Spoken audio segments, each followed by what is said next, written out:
Okay, this video is to explain how to apply the rust converter to this trailer.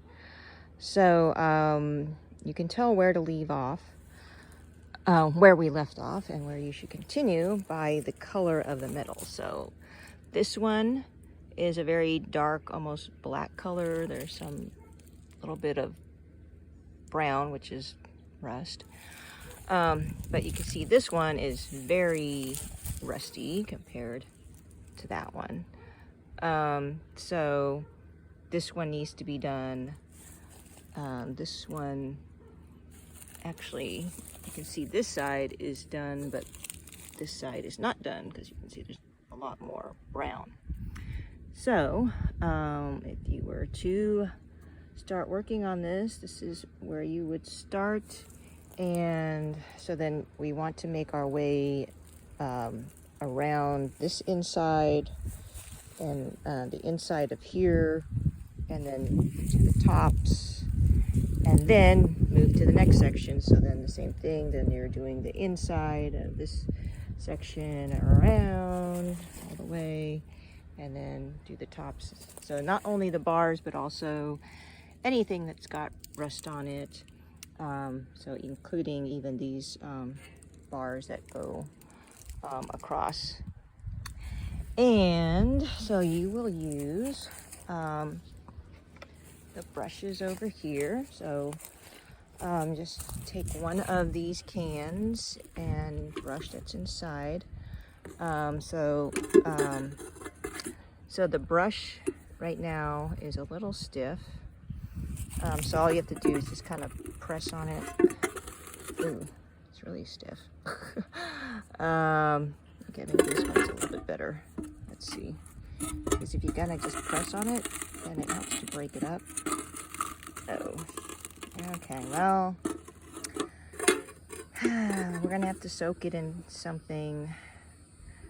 Before, we didn't let it sit that long, and you could still get it to bend, but yeah. Okay, I'm not sure if soaking it in water would do, so try that, because I have not encountered this before. We did it with regular paint before, but I think that's a totally different kind of chemical. So anyway, this is the stuff we're using. So what you do is you pour just a little bit at the bottom of this. It ends up being really watery. So this is what the stuff is like. We have it in the spray bottle so that anything that you can't get to with the regular brush, then you just spray in those little areas. And it can be sloppy, it can drip on the ground, it's okay. Just don't drip a lot, try to not drip, but if you do, it's no big deal.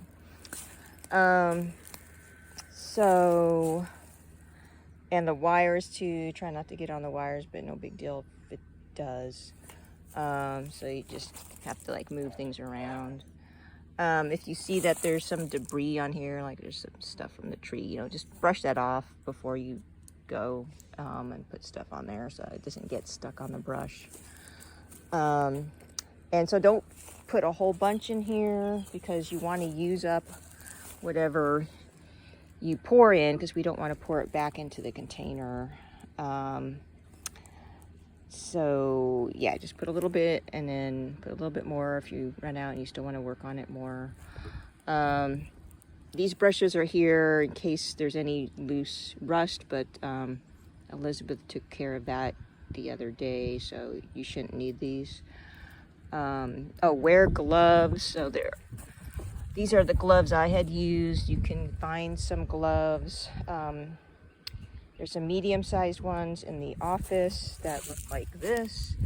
In the first aid kit area that's right outside of Phil's office on the left side when you're facing his door. Or you can go in the kitchen and there's these larger gloves, and there's another one that's even larger.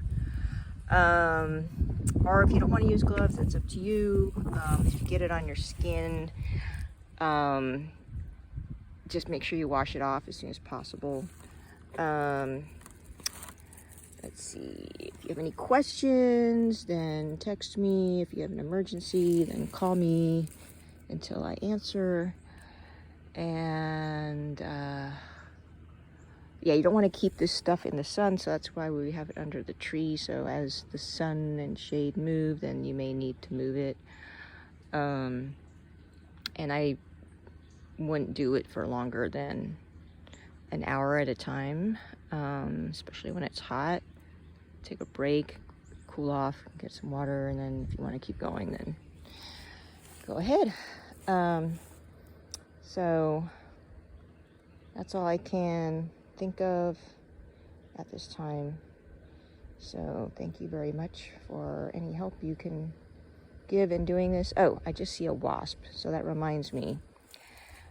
I think there might be a wasp nest in one of these holes here, because when I was putting it on here, there was wasps kind of like hovering around there, and one actually stung me. So I already did this area, so you don't have to do that one. But let's see, I don't see any more holes anywhere. So but you know, wasps can make nests almost anywhere, so just be aware. If you see a wasp, then work in a different area, so in case it has a nest there.